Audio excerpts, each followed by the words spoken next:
చెమటలేం చిందించాలా, శ్రమపడేం పండించాలా, పెదవిపై చిగురించేలా చిరునవ్వులు.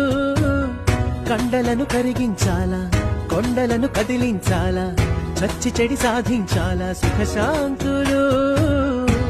మనుషులని పెంచే రుజువు, మమతలను పెంచే ఋతువు, మనసులను తెరిచే హితవు, వందేళ్ళైన వాడని చిరునవ్వు. ఎక్కిళ్ళే పెట్టి ఏడుస్తుంటే కష్టం పోతుందా కదా, మరెన్నో